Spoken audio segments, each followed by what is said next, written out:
नमस्कार। आइए सुनते हैं रविंद्रनाथ टैगोर के द्वारा लिखा हुआ उपन्यास गोरा का 20वां भाग। आगे बढ़ने के पहले जानते हैं कहानी अब तक। ललिता के विनय के साथ यूं ही अकेले चले जाने से वरदा सुंदरी और हरान बाबू उस पर बहुत नाराज होते हैं। विनय भी अब ललिता से मिलने में सकुचाने लगा था, इसलिए वह परेश बाबू के घर जाना ही छोड़ देता है। अपने घर में उसे बेचैनी का अनुभव होने के कारण वह आनंदमयी के साथ रहने चला जाता है। आनंदमयी के साथ विनय अधिकतर परेश बाबू के घर की बातें किया करता है। आनंदमयी सोचती हैं कि परेश बाबू की किसी भी लड़की से यदि गोरा का विवाह हो जाए तो गोरा की जिंदगी संभल जाए। इसी बीच सुचारिता और ललिता गोरा के घर आ जाती हैं। दरअसल विनय के बहुत दिनों से ललिता के घर न जाने के कारण ललिता का मन बेचैन हो उठा था, इसलिए उसने बहाने से परेश बाबू को गोरा के पिता से मिलने की सलाह दी और उसके साथ सुचारिता और ललिता भी वहां आ पहुंची। आनंदमयी को दोनों लड़कियां बहुत पसंद आती हैं। गोरा की अनेकों बातें आनंदमयी उनसे कहती हैं और उन्हें वह पत्र भी पढ़ाती हैं, जिसमें गोरा ने लिखा था कि वह स्वेच्छा से हवालात जा रहा है। गोरा के प्रति सुचारिता की श्रद्धा और भी बढ़ जाती है। आनंदमयी भी विनय से कहती हैं कि यदि सुचारिता से गोरा का विवाह हो जाए तो कितना अच्छा हो। आनंदमयी कहीं न कहीं यह जानती थी कि गोरा का मन उसके प्रति आकृष्ट हुआ है। अब उसे यह विश्वास हो गया कि वह लड़की सुचारिता ही है। ललिता की तरफ से विनय के लिए जो पहल हुई थी, इस बात से विनय के पांव जमीन पर नहीं पड़ते थे। इधर परेश बाबू के घर में हरिमोहिनी को लेकर बड़ी विकट अशांति फैल जाती है। हरिमोहिनी से सुचारिता और सतीश बहुत निकट हो गए थे, इससे वरदा सुंदरी बहुत चिढ़ जाती हैं। वो ठाकुर जी की पूजा करती थी, वो भी उसे पसंद नहीं था। वो अनेकों प्रकार से हरिमोहिनी, सुचारिता और सतीश को परेशान करने का प्रयत्न करने लगती हैं। अब सुनते हैं आगे की कहानी। सुचारिता और मनोरमा की उम्र लगभग एक ही थी। हरिमोहिनी को लगने लगा कि देखने में सुचारिता बहुत कुछ मनोरमा सी ही है और स्वभाव भी उससे बहुत कुछ मिलता जुलता है। वैसी ही शांत, वैसी ही दृढ़। कभी कभी अचानक पीठ की तरफ से उसे देखकर हरिमोहिनी का हृदय एकाएक चौंक उठता। किसी किसी दिन सांझ के अंधकार में वह निःशब्द अकेली बैठी रोती रही होती। तब सुचारिता के पास आने पर पलकें बंद करके उसे दोनों हाथों से खींचकर छाती से लगाकर वह कह उठती, आहा, मुझे ऐसा लग रहा है कि मैं उसी को छाती से लगाई हूं। वह जाना नहीं चाहती थी, जबरदस्ती मैंने उसे भेज दिया। दुनिया में क्या किसी भी तरह मेरी यह सजा पूरी न होगी? शायद जो दंड मिलना था मिल चुका, अब वह फिर आ गई है। यही तो लौट कर आई है, वैसे ही हंसती हुई लौट कर आई है। मेरी बिटिया, मेरी मणिमणिक, मेरा धन। ऐसा कहकर सुचारिता के चेहरे पर हाथ फेरकर उसे चूमकर वह आंसुओं में डूबी रहती। सुचारिता की आंखों में भी आंसू आ जाते। वह मौसी की गर्दन में हाथ डालकर कहती, मौसी, मैं भी तो माँ का प्यार बहुत दिनों नहीं पा सकी। वही खोई हुई माँ आज लौट आई है। कितनी बार, कितने दुख के समय जब ईश्वर को पुकारने की शक्ति नहीं रही, जब भीतर ही भीतर मन टूट गया, तब मैंने माँ को पुकारा। आज वही माँ मेरी पुकार सुनकर आ गई है। हरिमोहिनी कहती, ऐसा मत कह। तेरी बात सुनकर मुझे इतना आनंद होता है कि मैं डर जाती हूँ। हे ठाकुर, इधर ध्यान न देना ठाकुर। सोचती हूँ कि और मोह नहीं करूँगी, मन को पत्थर करके रखूँगी, लेकिन मुझसे ऐसा नहीं होता। मैं बड़ी दुर्बल हूँ, मुझ पर दया करो, मुझे और मत मारो। नहीं राधा रानी, तू जा, चली जा, मुझे छोड़ कर जा, मुझे फिर बांध मत। मेरे गोपी बल्लभ, मेरे जीवन नाथ, मेरे गोपाल, मेरे नीलमणि, मुझे फिर किस जंजाल में डाल रहे हो? सुचारिता कहती, तुम मुझे जबरदस्ती नहीं हटा सकोगी मौसी। मैं तुम्हें कभी नहीं छोड़ूंगी, बराबर इसी तरह तुम्हारे पास ही रहूंगी। यह कहकर वह मौसी की छाती में सिर छिपाकर शिशु सी चुप बैठी रहती। सुचारिता का मौसी के साथ 2 दिनों में ऐसा गहरा संबंध हो गया कि उस थोड़े से समय से उसकी तुलना नहीं हो सकती। इससे भी वरदा सुंदरी विरक्त हुई। इस लड़की को तो देखो, जैसे हमने इसको कभी लाड़ प्यार ही नहीं किया। मैं पूछती हूँ, इतने दिन मौसी कहाँ थी? बचपन से ही पाल पोस कर हमने बड़ा किया, और आज मौसी का नाम सुनते जैसे हमें पहचानती ही नहीं। मैं बराबर उनसे कहती रही हूँ कि तुम लोग जब सब सुचारिता को अच्छा अच्छा कहते हो, वह बाहर से इतनी भली मानस दिखती है, लेकिन उसके मन की थाह पाना सरल नहीं है। इतने दिन हमने उसके लिए जो कुछ किया सब निष्फल हो गया। वरदा सुंदरी का दर्द परेश बाबू नहीं समझ सकेंगे, यह वह जानती थी। इतना ही नहीं, हरिमोहिनी के प्रति विरक्ति प्रकट करने से परेश बाबू की नज़रों में वह गिर जाएंगी, इसमें भी उन्हें कोई संदेह नहीं था। इससे उनका गुस्सा और भी बढ़ गया। परेश बाबू चाहे जो कहें, लेकिन अधिकांश बुद्धिमान लोगों की राय वरदा सुंदरी से ही मिलती है। यही साबित करने के लिए वह अपना गुट बढ़ाने की चेष्टा करने लगी। अपने समाज के प्रधान अप्रधान सभी लोगों के साथ वह हरिमोहिनी के मामले में चर्चा करने लगी। हरिमोहिनी का हिंदूपन, उनकी ठाकुर पूजा, घर के लड़के लड़कियों पर उनका बुरा प्रभाव, इन सबको लेकर उनके आरोपों का अंत नहीं था। केवल दूसरे के सामने चर्चा तक ही बात नहीं थी। वरदा सुंदरी सभी तरह से हरिमोहिनी को तंग भी करने लगी। हरिमोहिनी के चौका बासन के लिए जो अहिर बैरा पानी खींच कर देता था, ठीक समय पर उसे वह दूसरे काम में लगा देती। कोई बात चलने पर वह कह देती कि क्यों, रामदीन तो है। रामदीन जात का दुसाध था। वह जानती थी कि उसके हाथ का पानी हरिमोहिनी काम में नहीं लाएंगी। कोई यह बात कहता तो वह जवाब देती, इतनी ब्रह्मनयी करनी हो तो हमारे ब्रह्मघर में क्यों आई।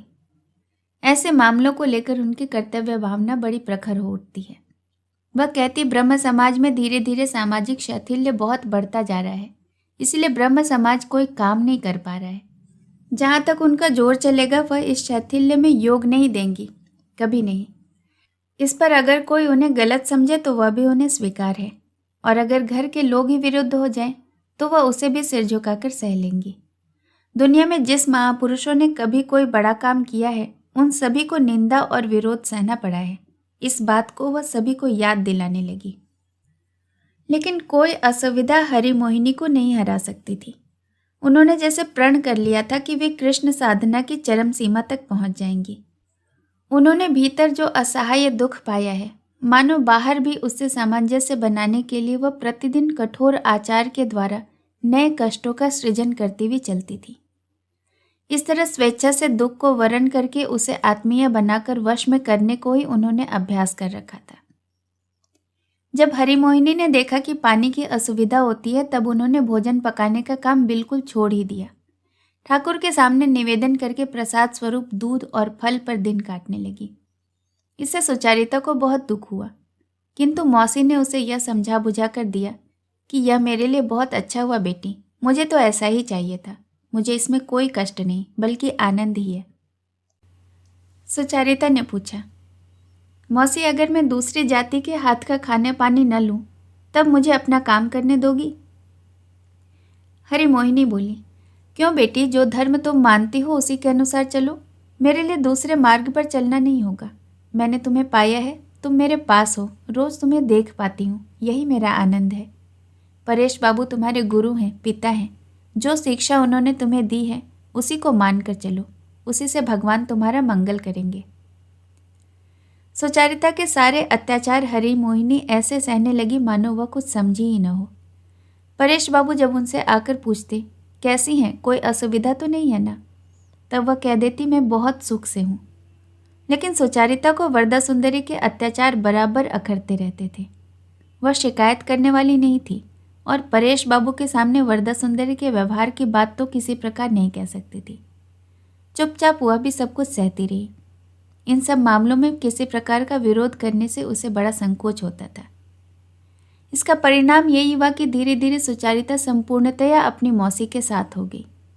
मौसी के बार बार मना करने पर भी उनके खाने पीने के संबंध में वह पूर्णतया हरिमोहिनी की अनुवर्तिनी हो चली। अंत में यह देखकर कि सुचारिता को कष्ट होता है, विवश होकर हरिमोहिनी ने फिर रसोई करना आरंभ कर दिया। सुचारिता ने कहा, मौसी तुम मुझे जैसे रहने को कहोगी मैं वैसे ही रहूंगी, लेकिन तुम्हारे लिए पानी मैं स्वयं खींच कर लाऊंगी, वह मैं किसी तरह नहीं छोड़ूंगी। हरिमोहिनी ने कहा, बेटी तुम बुरा मत मानना, लेकिन उसी जल से मुझे ठाकुर का भोग भी तो लगाना होता है। सुचारिता ने कहा, मौसी क्या तुम्हारे ठाकुर भी जाति मानते हैं? क्या उन्हें भी पाप लगता है? क्या उनका भी समाज है? अंत में सुचारिता की निष्ठा के आगे एक दिन हरिमोहिनी को हार माननी पड़ी। सुचारिता की सेवा को उन्होंने संपूर्ण भाव से ग्रहण कर लिया। सतीश भी दीदी के देखा देखी मौसी की रसोई में खाऊंगा के मोह में आ गया। इस प्रकार तीनों के मिल जाने से परेश बाबू के घर के कोने में अलग एक छोटी सी गृहस्थी जुट गई। अकेली ललिता ही इन दोनों के बीच सेतु सी बनी रह गई। वरदा सुंदरी अपनी और किसी लड़की को इधर फटकने नहीं देती थी, लेकिन ललिता को मना कर सकने की हिम्मत उनमें नहीं थी। वरदा सुंदरी जब तब अपनी ब्रह्म सहेलियों को निमंत्रण देने लगी। बीच बीच में उनकी सभा छत पर ही जुटती थी। हरि मोहिनी अपनी स्वाभाविक देहाती सरलता से स्त्रियों का आवभगत करती, लेकिन यह उनसे छिपा न रहता कि वे सब उनकी अवज्ञा करती हैं। यहाँ तक कि उनके सामने ही वरदा सुंदरी हिंदुओं के सामाजिक अत्याचार के बारे में तीखे आलोचना शुरू कर देती, और उनकी सहेलियां भी विशेष रूप से हरि मोहिनी को निशाना बनाकर उसमें योग देती। मौसी के पास रहकर सुचारिता चुपचाप से यह आक्रमण सह लेती, बल्कि हठ दिखाकर वह यही दिखाने की कोशिश करती कि वह अब भी अपनी मौसी के ही पक्ष में है। जिस दिन कुछ खाने पीने का आयोजन होता, उस दिन बुलाए जाने पर सुचारिता कहती, मैं नहीं खाती। यह क्या बात है, हम लोगों के साथ बैठकर नहीं खाओगी तुम? नहीं। वरदा सुंदरी कहती, सुचारिता आजकल महा हिंदू हो गई है, यह शायद तुम्हें नहीं मालूम। वह तो हमारा छुआ भी नहीं खाती। घबराकर हरि मोहिनी कहती, राधा रानी बेटी तुम जाओ, खाओ बेटी। गुट के लोग में उन्हीं के कारण सुचारिता की ऐसी बदनामी होती है, इससे उन्हें बहुत दुख होता था। लेकिन सुचारिता अटल रहती। एक दिन किसी ब्रह्म लड़की ने कौतूहलवश जूता पहने हुए हरि मोहिनी के कमरे में प्रवेश करने की कोशिश की, पर सुचारिता ने रास्ता रोककर खड़े होते हुए कहा, इस कमरे में मत आओ। क्यों? उस कमरे में ठाकुर हैं। ठाकुर हैं? तो तुम रोज पूजा पाठ करती हो? हरि मोहिनी ने कहा, हाँ बेटी, पूजा तो करती ही हूँ। ठाकुर पर विश्वास है? मुझ हतभागिनी में विश्वास कहाँ, विश्वास होता तो तर न जाती। ललिता भी उस दिन उपस्थित थी। तैश में आकर प्रश्न करने वाली लड़की से पूछ बैठी, तुम जिसकी उपासना करती हो क्या उस पर विश्वास करती हो? वह विश्वास नहीं करती तो क्या? जोर से सिर हिलाकर ललिता ने कहा, विश्वास तो करती ही नहीं, यह भी नहीं जानती कि विश्वास नहीं करती। आचार व्यवहार के मामले में सुचारिता अपने समाज के लोगों से अलग न हो, हरि मोहिनी इसका बड़ा ध्यान रखती, लेकिन सफलता उन्हें किसी तरह न मिलती। अब तक भीतर ही भीतर हरान बाबू और वरदा सुंदरी में एक विरोध का भाव रहता आया था, लेकिन इन घटनाओं से दोनों का अच्छा मेल हो गया। वरदा सुंदरी ने कहा, कोई कुछ भी कहे, किंतु ब्रह्म समाज के आदर्श को शुद्ध रखने के लिए अगर किसी की ओर नज़र है तो पान बाबू की। हरान बाबू ने भी सबके सामने अपना यह विचार प्रकट किया कि ब्रह्म समाज को सब तरह से निष्कलंकित रखने के लिए वरदा सुंदरी की एकल दर्द भरी सजगता ब्रह्म गृहिणी मात्र के लिए उत्तम उदाहरण है। उनकी इस प्रशंसा में परेश बाबू पर एक कटाक्ष भी था। एक दिन हरान बाबू ने परेश बाबू के सामने ही सुचारिता से कहा, मैंने सुना है आजकल तुमने ठाकुर जी का प्रसाद खाना शुरू कर दिया है। सुचारिता का चेहरा लाल हो आया, लेकिन वह ऐसे ढंग से मेज पर रखे हुए कलमदान में कलम सजाने लगी जैसे उसने कोई बात ही न सुनी हो। एक करुणा भरी नज़र से परेश बाबू ने उसकी ओर देखकर हरान बाबू से कहा, पान बाबू, जो कुछ हम लोग खाते हैं सभी ठाकुर जी का प्रसाद ही तो है। हरान बाबू बोले, लेकिन सुचारिता तो हमारे ठाकुर का परित्याग करने की कोशिश कर रही है। परेश बाबू ने कहा, ऐसा भी यदि संभव हो तब उसके बारे में विवाद खड़ा करने से क्या प्रतिकार होगा। हरान बाबू ने कहा, जो बाढ़ में बहा जा रहा हो क्या उसे किनारे पर लगाने की कोशिश नहीं करनी चाहिए। परेश बाबू ने कहा, सब मिलकर उसके सिर पर ढेले फेंकने लगे, इसे किनारे लगने की कोशिश तो नहीं कहा जा सकता। पान बाबू आप निश्चिंत रहिए, सुचारिता को मैं उसके बचपन से देखता आ रहा हूँ। वह अगर पानी में ही गिरी होती तो आप सब लोगों से पहले ही जान पाता और उदासीन भी न रहता। हरान बाबू, सुचारिता तो यहीं मौजूद है, उन्हीं से पूछ लीजिए ना। सुनता हूँ हर किसी का छुआ हुआ नहीं खाती, यह बात क्या झूठ है? कलमदान पर अनावश्यक मनोयोग छोड़कर सुचारिता ने कहा, बाबा तो जानते हैं मैं हर किसी के हाथ का चूहा नहीं खाती। मेरे इस आचरण को वह बर्दाश्त कर लेते हैं तो इतना ही बहुत है। आप लोगों को अच्छा न लगे तो आप सब चाहे मेरी जितनी निंदा कर लीजिए, बाबा को क्यों तंग करते हैं? वह आप लोगों को कितना कुछ क्षमा कर देते हैं, या क्या आप जानते हैं? यह क्या उसी का प्रतिफल है? हरान बाबू अचंभे में आ गए। सोचने लगे सुचारिता भी आजकल जवाब देना सीख गई। स्वभाव से परेश बाबू शांति प्रिय थे। अपने या दूसरों के संबंध में अधिक चर्चा उन्हें पसंद नहीं थी। अभी तक उन्होंने ब्रह्म समाज में किसी तरह का कोई प्रधान पद स्वीकार नहीं किया। अपने को किसी तरह सामने न लाकर एकांत में ही जीवन यापन करते रहे। हरान बाबू परेश बाबू की इस प्रवृत्ति को उत्साहहीन और उदासीनता समझते रहे और इसके लिए परेश बाबू की निंदा भी करते रहे। जवाब में परेश बाबू ने इतना ही कहा कि ईश्वर ने सचल और अचल दो प्रकार के पदार्थ रचे हैं। मैं बिल्कुल अचल हूँ। मुझ जैसे आदमी से जो कुछ काम लिया जा सकता है वह ईश्वर पूरा करा लेंगे, और जो संभव नहीं है उसकी चिंता से क्या फ़ायदा। मेरी उम्र भी अब काफ़ी हो गई है। मुझ में किसी काम का सामर्थ्य नहीं, किसी का भी नहीं। इसका फैसला हो चुका। अब ठेल ठाल कर मुझे कहीं ले जाने की कोशिश बेकार है। हरान बाबू की धारणा थी कि वह शिथिल हृदय में भी उत्साह का संचार कर सकते हैं। जड़मती को भी रास्ते पर ला देने और पथभ्रष्ट जीवन को अनुपात से विगलित कर देने का साहस उनमें सहज है। उनका विश्वास था कि उनकी शुभ इच्छा इतनी एकाग्र और बलवान है कि कोई उसके विरुद्ध अधिक टिक नहीं सकता।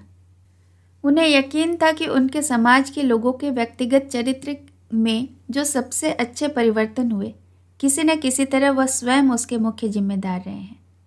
इसमें उन्हें कोई संदेह न था कि भीतर ही भीतर उनका अलक्षित प्रभाव भी असर करता रहा है। अभी तक उनके सामने जब कभी भी किसी ने सुचारिता की विशेष प्रशंसा की है, उन्होंने उसे कुछ ऐसे भाव से ग्रहण किया है जैसे वह उन्हीं की प्रशंसा हो।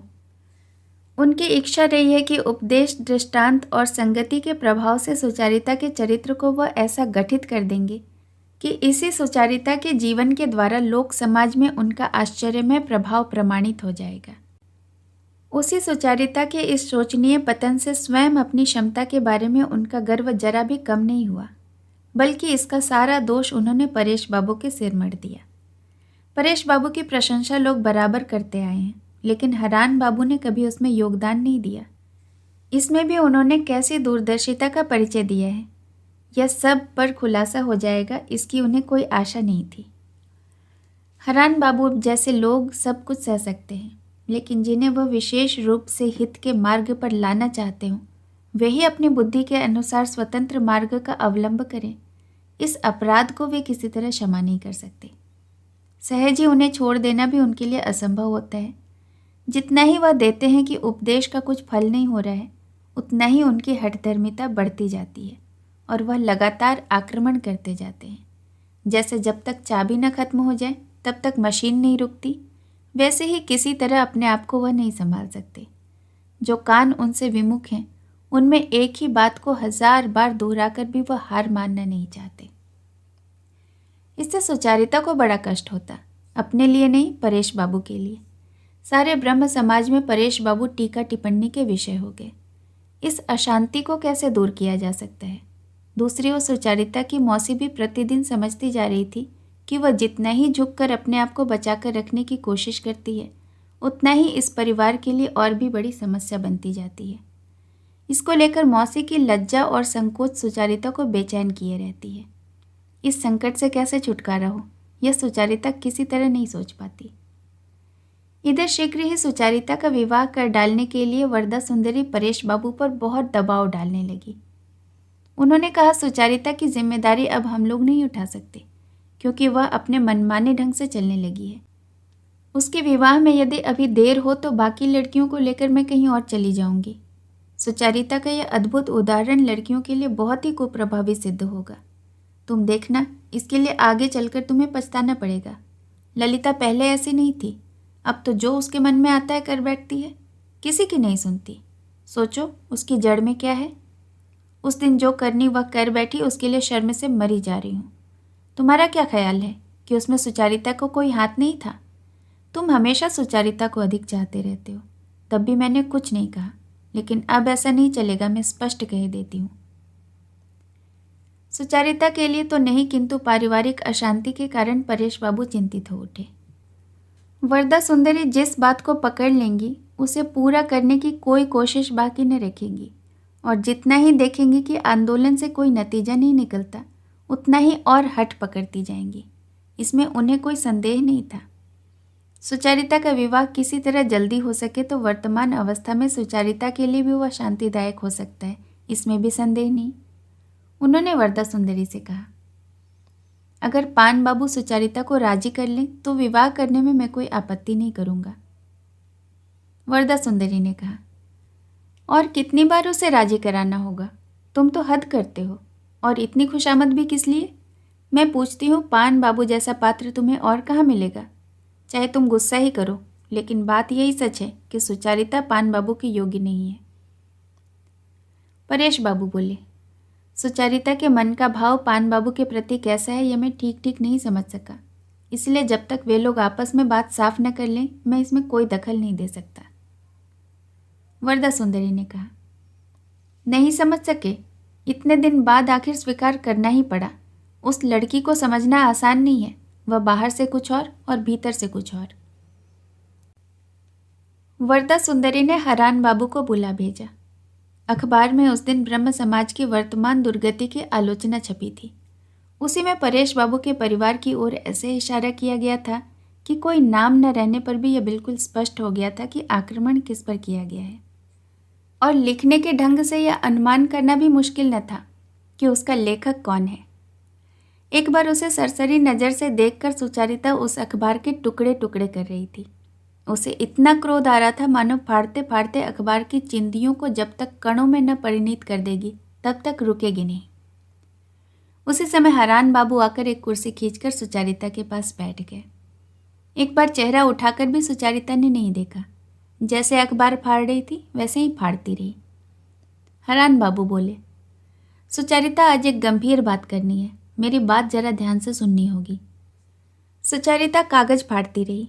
हाथों से जब तक टुकड़े करना असंभव हो गया तब कैंची निकालकर उसे टुकड़े करने लगी। ठीक इसी समय ललिता ने कमरे में प्रवेश किया। हरान बाबू ने कहा, ललिता, मुझे सुचारिता से कुछ बात करनी है। ललिता कमरे से जाने लगी तो सुचारिता ने उसका आंचल पकड़ लिया। ललिता ने कहा, पान बाबू को तुमसे कुछ बात जो करनी है। कोई जवाब दिए बिना सुचारिता ललिता का आंचल पकड़े रही। इस पर ललिता सुचारिता के आसन के कोने में बैठ गई। हरान बाबू किसी के दबाव में दबने वाले शख्स नहीं है। उन्होंने और भूमिका बांधे बगैर सीधे ही बात छेड़ दी। बोले, विवाह में और देर करना मैं उचित नहीं समझता। परेश बाबू से मैंने कहा था, उन्होंने कहा है कि तुम्हारी सम्मति मिलते कोई बाधा न रहेगी।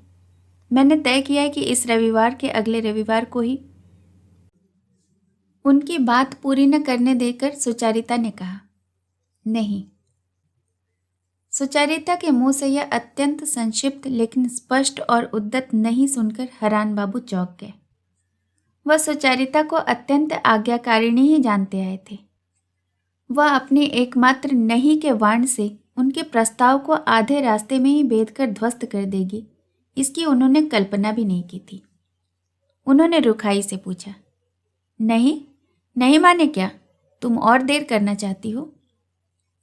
सुचारिता ने कहा, नहीं। विस्मित होकर हरान बाबू ने कहा, तो फिर? सिर झुकाकर सुचारिता ने कहा, विवाह में मेरी सम्मति नहीं है, इसका माने यह हुआ। व्यंग्यपूर्वक ललिता ने कहा, पान बाबू, आज आप बांग्ला भूल गए क्या? एक कठोर दृष्टि से हरान बाबू ने ललिता को चुप कराना चाहते हुए कहा, मातृभाषा भूल गया हूँ। यह बात स्वीकार करना उतना कठिन नहीं है जितना यह स्वीकार करना कि जिस व्यक्ति की बात पर हमेशा विश्वास करता आया हूँ उसे मैंने आज गलत समझा। ललिता ने कहा, व्यक्ति को समझने में समय लगता है, शायद यह बात आपके बारे में भी कही जा सकती है। हरान बाबू बोले, मेरी बात या राय या व्यवहार में शुरू से कभी कोई भेद नहीं रहा है। कभी मैंने किसी को गलत समझने का कोई अवसर नहीं दिया है। यह बात जोर देकर कह सकता हूँ। सुचारिता ही कहे कि मैं सही कह रहा हूँ या गलत। ललिता फिर कुछ जवाब देने जा रही थी कि उसे रोकते हुए सुचारिता ने कहा, आप ठीक कहते हैं, आपको मैं कोई दोष नहीं देती, हरान बाबू ने कहा। अगर दोष नहीं देती तो फिर मेरे साथ यह ज्यादती क्यों है? दृढ़ स्वर में सुचारिता ने कहा, अगर आप इसे ज्यादती कहते हैं तो मेरी ज्यादती ही सही। लेकिन तभी बाहर से पुकार आई, दीदी आप कमरे में हैं? सुचारिता ने चहक कर जल्दी से उठते हुए कहा, आइए विनय बाबू आइए। आप भूल रही हैं दीदी, विनय बाबू नहीं आए हैं, नीरा विनय आया है, मुझे मान देकर शर्मिंदा न करें। कहते हुए विनय ने कमरे में प्रवेश करते ही हरान बाबू को देखा। हरान बाबू के चेहरे पर अप्रसन्नता देखकर बोला, मैं इतने दिन नहीं आया, शायद इसलिए नाराज हो रहे हैं। हंसी में योग देने की कोशिश करते हुए हरान बाबू ने कहा, नाराजगी की तो बात ही है, लेकिन आज जरा असमय आ गए। सुचारिता के साथ मेरी कुछ खास बातचीत हो रही थी। हड़बड़ाकर विनय उठ खड़ा हुआ, बोला, यही देखिए ना, मेरे कब आने से असमय आना नहीं होगा मैं आज तक नहीं समझ सका, इसलिए कभी आने का साहस ही नहीं होता। कहकर विनय बाहर जाने को मुड़ा। सुचारिता ने कहा, विनय बाबू जाइए नहीं, हमारी जो बात थी खत्म हो गई है, आप बैठिए। विनय समझ गया कि उसके आने से सुचारिता को एक विशेष संकट से छुटकारा मिल गया है। वह खुश होकर कुर्सी पर बैठ गया और बोला, मुझे प्रश्रय देने से मैं किसी तरह विमुख नहीं रह सकता। मुझे बैठने कहने को मैं ज़रूर बैठूंगा, ऐसा ही मेरा स्वभाव है। इसीलिए दीदी से मेरा यही निवेदन है कि ऐसी बात मुझे सोच समझ कर ही कहे, नहीं तो मुश्किल में पड़ जाएंगी। कुछ कहे बिना हरान बाबू आंधी से पहले सन्नाटे जैसे स्तब्ध बैठे रहे। उनका मन मानो कह रहा था कि अच्छी बात है, मैं बैठकर इंतजार करता हूँ, मुझे जो कहना है वह तो पूरा करके ही उठूंगा। द्वार के बाहर से ही विनय का कंठ स्वर सुनकर ललिता के हृदय में जैसे खलबली मच गई थी। वह अपना सहज स्वाभाविक भाव बनाने की कोशिश कर रही थी, किंतु सफल नहीं हो रही थी। विनय जब कमरे में आ गया तब ललिता परिचित बंधु की तरह सहज भाव से कोई बात उससे न कर सकी। वह किधर देखे, अपने हाथों को क्या करे, मानो यही समस्या हो गई थी। एक बार उसने चलकर उठने की कोशिश की, किंतु सुचारिता ने किसी तरह उसका पल्ला न छोड़ा। विनय ने भी जो कुछ बातचीत की सुचारिता से ही की। ललिता से कोई बात चलाना आज उस जैसे वाक्पटु व्यक्ति के लिए भी मुश्किल हो उठा। मानो इसी कारण वह दूने जोर से सुचारिता से बातचीत करने लगा। बातों का क्रम उसने टूटने ही नहीं दिया। लेकिन ललिता और विनय का यह नया संकोच हरान बाबू से छिपा न रहा। जो ललिता आजकल उनके प्रति इतनी प्रगल्भ हो उठी है, वही आज विनय के सामने इतना सकुचा रही है। यह देखकर मन ही मन वह जल उठे। ब्रह्म समाज के बाहर के लोगों से लड़कियों को मिलने जुलने की खुली छूट देकर अपने परिवार को परेश बाबू कैसे गलत रास्ते पर ले जा रहे हैं, यह सोचकर उनकी घृणा परेश बाबू के प्रति भड़क उठी और अभिशाप से यह कामना मन में जाग उठी कि एक दिन परेश बाबू को इसके लिए विशेष पश्चाताप करना पड़ेगा। ऐसे ही बहुत देर तक बैठे रहने पर बात स्पष्ट हो गई कि हरान बाबू टलने वाले नहीं हैं। तब सुचारिता ने विनय से कहा, मौसी की बात मुझे याद नहीं, ऐसा झूठा इल्जाम मुझ पर न लगाइए। जब सुचारिता विनय को अपनी मौसी के पास ले गई तब ललिता ने कहा, पान बाबू मैं समझती हूँ मुझसे तो आपको कोई खास काम नहीं होगा। हरान बाबू ने कहा, लेकिन जान पड़ता है कि कहीं तुम्हें कुछ खास काम है, तुम जा सकती हो। ललिता यह इशारा समझ गई। तत्काल ही उद्धत भाव से सिर उठाकर इशारे को बिल्कुल स्पष्ट करते हुए कहा, आज विनय बाबू बहुत दिनों के बाद आए हैं, उनसे बातें करने जा रही हूँ। तब तक यदि आप अपना ही कुछ लिखा हुआ पढ़ना चाहते हो, लेकिन नहीं, वह अखबार तो देखती हूँ कि दीदी ने काट कूट कर फेंक दिया। दूसरे का कुछ लिखा हुआ आप सह सकते हो तो चीज़ें देख सकते हैं। कहकर कोने की मेज पर से संभाल कर रखी हुई गोरा की रचनाएं हरान बाबू के सामने रखती हुई वह तेजी से बाहर निकल गई। हरि मोहिनी विनय को देखकर अत्यंत प्रसन्न हुई। वह केवल इसलिए नहीं कि इस प्रियदर्शन युवक के प्रति उन्हें स्नेह था, बल्कि इसलिए भी कि इस घर के जो भी लोग हरि मोहिनी के पास आए, सभी उन्हें मानो किसी दूसरी ही श्रेणी के प्राणी की तरह देखते रहे हैं। वे सभी कलकत्ता के लोग रहे हैं। अंग्रेजी और बांग्ला की लिखाई पढ़ाई में प्रायः सभी उनसे श्रेष्ठ। उनकी दूरी और अवज्ञा के आघात से वह सदा संकुचित होती रही हैं। विनय में मानो उन्हें इससे आश्रय मिल गया हो। विनय भी कलकत्ता का ही है और हरिमोहिनी ने सुन रखा है कि पढ़ने में वह किसी से कम नहीं। फिर भी उनके प्रति विनय अश्रद्धा नहीं रखता, बल्कि अपनापन रखता है। इससे उनके आत्मसम्मान को एक सहारा मिला। इसलिए विनय थोड़े से परिचय से ही उनके लिए आत्मीय सा हो गया। उन्हें ऐसा लगने लगा कि विनय उनका कवच बनकर दूसरों की उद्धतता से उनकी रक्षा करेगा। वह इस घर में मानो सभी की आंखों में बहुत अधिक खटकती रहती थी और विनय उन्हें ओट देकर बचाए रखेगा। हरिमोहिनी के पास विनय के जाने के तुरंत बाद ललिता वहां कभी न जाती, लेकिन आज वह हरान बाबू के विद्रूप की चोट से सारा संकोच छोड़कर मानो हठपूर्वक उनके कमरे में चली गई। केवल गई ही नहीं, जाते ही उसने विनय से बातचीत की झड़ी लगा दी। न कि महफिल खूब जम गई, यहाँ तक कि उसकी हंसी का स्वर बीच बीच में निचले कमरे में अकेले बैठे हुए हरान बाबू के कानों से होता हुआ उनके मर्म स्थल को बेधने लगा। अधिक देर तक वह अकेले न बैठ सके। वरदा सुंदरी से बातचीत करके अपना गुस्सा प्रकट करने की चेष्टा करने लगे।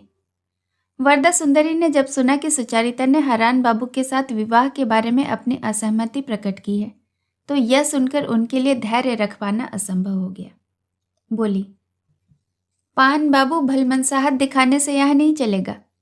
जब वह बार बार अपनी सम्मति दे चुकी है और पूरा ब्रह्म समाज जब इस विवाह की प्रतीक्षा कर रहा है, तब आज उसके सिर हिला देने से यह सब बदल जाए, ऐसा नहीं चलेगा। आप किसी तरह अपना अधिकार न छोड़े, मैं कह देती हूँ, देखूं वह क्या कर लेगी। हरान बाबू को इस मामले में बढ़ावा देने की कोई ज़रूरत भी नहीं थी, क्योंकि वह पहले ही काठ की तरह अकड़कर बैठे हुए सिर उठाए मन ही मन कह रहे थे, सिद्धांततः अपना दावा छोड़ने से नहीं चलेगा। सुचारिता का त्याग मेरे लिए कोई बहुत बड़ी बात नहीं है, लेकिन ब्रह्म समाज का सिर नीचा नहीं होने दूंगा। हरिमोहिनी के साथ आत्मीयता पक्की करने के लिए विनय कुछ खाने के लिए हट कर बैठा। हरिमोहिनी ने हड़बड़ाकर एक छोटी सी थाली में थोड़े से भिगोए हुए चने, छेना, मक्खन, थोड़ी सी चीनी और एक केला और एक कांसे के कटोरे में थोड़ा दूध लाकर विनय के सामने रख दिया। विनय ने हंसकर कहा, मैंने तो सोचा था बेवक्त भूख की बात कहकर मौसी को मुश्किल में डाल दूंगा, लेकिन मैं ही पकड़ा गया। यह कहकर विनय ने बड़े आडंबर के साथ खाना शुरू किया था कि उसी समय वरदा सुंदरी आ पहुंची। अपनी थाली पर भरसक सिर झुकाए विनय ने नमस्कार करते हुए कहा, मैं तो बहुत देर से नीचे था, आपसे भेंट नहीं हुई।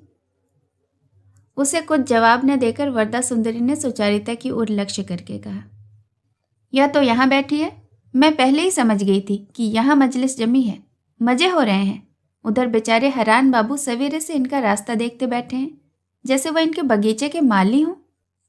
बचपन से सबको पाल पोस कर बड़ा किया, उनमें से तो किसी को ऐसा व्यवहार करते कभी नहीं देखा। आजकल न जाने यह सब कहाँ से सीख रही है। हमारे परिवार में जो कभी न हो सकता था, आजकल वही सब शुरू हो गया है। समाज में मुंह दिखाने लायक न रहे। इतने दिनों से इतनी मेहनत से जो कुछ सिखाया था, 2 दिन में सब चौपट कर दिया। कैसा अंधेर है।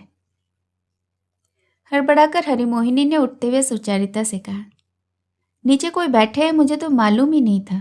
यह तो बड़ी भूल हो गई बेटी, तुम जल्दी जाओ, मुझसे बड़ा अपराध हो गया। हरिमोहिनी का बिल्कुल अपराध नहीं है। ललिता यह कहने के लिए उसी क्षण तैयार हो गई, लेकिन सुचारिता ने छिपे छिपे उसका हाथ पकड़कर जोर से दबाकर उसे चुप करा दिया और कोई जवाब दिए बिना नीचे चली गई। यह पहले ही बताया जा चुका है कि वरदा सुंदरी का स्नेह विनय ने अपनी ओर कर लिया था। उनके परिवार के प्रभाव में आकर आगे चलकर विनय ब्रह्म समाज में प्रवेश करेगा, इसमें वरदा सुंदरी को शक नहीं था। वह विनय को मानो अपने हाथों से गढ़कर बना रही है, इसका उन्हें गर्व भी था। वह गर्व उन्होंने अपने किसी बंधु के सामने प्रकट भी किया था। आज वही विनय को दुश्मन के शिविर में प्रतिष्ठित देखकर उनके मन में जलन हुई और अपनी ही लड़की ललिता को विनय के फिर से पतन में सहायता करते देख उसके भीतर की ज्वाला और भी भड़क उठी। उन्होंने रूखे स्वर से कहा, ललिता, यहाँ क्या तुम्हारा कोई काम है? ललिता ने कहा, हाँ, विनय बाबू आए हैं इसलिए। वरदा सुंदरी ने कहा, जिनके पास विनय बाबू आए हैं वही उनकी खातिर करेंगी, तुम नीचे चलो, काम है। मन ही मन ललिता ने तय किया कि हरान बाबू ने जरूर विनय का नाम लेकर माँ से कुछ ऐसी बात कही है जिसे कहने का उन्हें कोई अधिकार नहीं है। इस अनुमान से उसका मन अत्यंत सख्त पड़ गया। उसने अनावश्यक ढिठाई से कहा, विनय बाबू बहुत दिनों से आए हैं, उनके साथ 2-4 बातें कर लूं, फिर आती हूं। वरदा सुंदरी ललिता के बात कहने के ढंग से समझ गई कि जबरदस्ती नहीं चलेगी। कहीं हरिमोहिनी के सामने उनकी हार न हो जाए, इस भय से और कुछ कहे बिना, विनय से कोई बात किए बिना वह वहां से चली गई। विनय के साथ बातें करने का उत्साह मां के सामने तो ललिता ने प्रकट किया, किंतु वरदा सुंदरी के जाते ही वह उत्साह का कोई चिन्ह न दिखा। तीनों जने कुछ कुंठित से हो रहे। ललिता थोड़ी देर बाद ही उठकर चली गई। अपने कमरे में जाकर उसने दरवाजा बंद कर लिया। हरिमोहिनी की अवस्था इस घर में कैसी हो गई है, यह विनय अच्छी तरह से समझ गया। बातों ही बातों में हरिमोहिनी का पिछला सारा इतिहास भी उसने जान लिया। सारी बात सुनकर हरिमोहिनी ने कहा, बेटा, मुझ जैसे अनाथिनी के लिए दुनिया में रहना ठीक नहीं है। किसी तीर्थ में जाकर देव सेवा में मन लगा सकती हूँ, वही मेरे लिए अच्छा होगा। मेरी जो कुछ थोड़ी पूंजी बची है उससे कुछ दिन और चल सकता है। उसके बाद यदि बची रही तो किसी के घर का चौका बासन करके किसी तरह दिन काट लूँगी। काशी में देख आई हूँ, इसी तरह बहुतों का जीवन कट जाता है, लेकिन मैं पापिनी हूँ, इसीलिए वैसा नहीं कर सकी। जब अकेली होती हूँ तो मेरे सारे दुख मुझे घेर लेते हैं। देवता ठाकुर को भी मेरे पास नहीं आने देते। डरती हूँ कि कहीं पागल न हो जाऊं। डूबते हुए तिनके को जैसे सहारा होता है, मेरे लिए राधा रानी और सतीश भी वैसे हो गए हैं। उन्हें छोड़ने की बात सोचते ही प्राण मुंह को आते हैं। बेटा, तुमसे कहने में मुझे कोई संकोच नहीं। जब से इन दोनों को पाया है, तब से ठाकुर की पूजा पूरे मन से कर सकी हूँ। ये चले गए तो मेरे ठाकुर भी निरे पत्थर हो जाएंगे। कहते कहते हरिमोहिनी ने आंचल से आंखें पोंछ ली। निचले कमरे में आकर सुचारिता हरान बाबू के सामने खड़ी हो गई। बोली, आपको क्या कहना है, कहिए। हरान बाबू बोले, बैठो। सुचारिता बैठी नहीं, वैसे ही खड़ी रही। हरान बाबू ने कहा, सुचारिता, तुमने मेरे साथ अन्याय किया है। सुचारिता ने कहा, आपने भी मेरे साथ अन्याय किया है। हरान बाबू ने कहा, क्यों? मैंने तुम्हें वचन दिया था और अब भी। बात काटते हुए सुचारिता ने कहा, न्याय अन्याय क्या केवल वचन से ही होता है? उसी वचन पर जोर देकर तो आप मुझ पर अत्याचार करना चाहते हैं। एक सत्य क्या 1000 झूठ से बड़ा नहीं है? अगर 100 बार में मैंने एक बार भूल की तो क्या आप जबरदस्ती उसी भूल को आगे रखेंगे? आज जब मैंने अपनी वह भूल जान ली है, तब मैं अपनी पहले की कोई बात नहीं मानूंगी। उसे मानना ही अन्याय होगा। ऐसा परिवर्तन सुचारिता में कैसे हो सकता है, किसी तरह हरान बाबू नहीं समझ सके। सुचारिता की स्वाभाविक नम्रता और मौन के इस तरह भंग हो जाने का कारण वह स्वयं है। यह समझने की उनमें न शक्ति थी न श्रद्धा। मन ही मन सुचारिता के नए साथियों को दोष देते हुए उन्होंने पूछा, तुमने क्या भूल की थी? सुचारिता ने कहा, यह मुझसे क्यों पूछते हो? पहले मेरी सम्मति थी और अब नहीं है। इतना ही क्या काफी नहीं है? हरान बाबू ने कहा, ब्रह्म समाज के सामने तो हम जवाबदेह हैं। समाज के लोगों के सामने तुम क्या कहोगे और मैं क्या कहूंगा? सुचारिता ने कहा, मैं तो कुछ भी नहीं कहूंगी। आप कहना चाहें तो कह दीजिए। सुचारिता की उम्र कम है, उसे अकल नहीं, उसकी मति चंचल है। जो चाहे सो कह दीजिएगा, लेकिन इस बारे में हमारी बातचीत यहीं खत्म हो गई, समझे? हरान बाबू बोले, बात खत्म कैसे हो सकती है? अगर परेश बाबू। उनके यह कहते ही परेश बाबू आ गए। बोले, क्या है पान बाबू? पान बाबू ने कहा, सुचारिता जाओ मत, परेश बाबू के सामने ही बात हो जाए। सुचारिता लौटकर खड़ी हो गई। हरान बाबू ने कहा, परेश बाबू, इतने दिन बाद आज सुचारिता कह रही है कि विवाह में उसकी सम्मति नहीं है। इतनी बड़ी, इतनी गंभीर बात को लेकर वह इतने दिन तक खिलवाड़ करती रही, क्या यह उचित हुआ? और आप भी क्या इस लज्जाजनक बात के लिए उत्तरदायी नहीं है? सुचारिता के सिर पर हाथ फेरते हुए परेश बाबू ने स्निग्ध स्वर में कहा, बेटी, तुम्हें यहां रहने की जरूरत नहीं है, तुम जाओ। क्षण भर में इस छोटी सी बात से सुचारिता की आंखों में आंसू भर आए। वह जल्दी से चली गई। परेश बाबू ने कहा, सुचारिता ने अच्छी तरह से अपने मन को बिना समझे ही विवाह की सम्मति दी थी।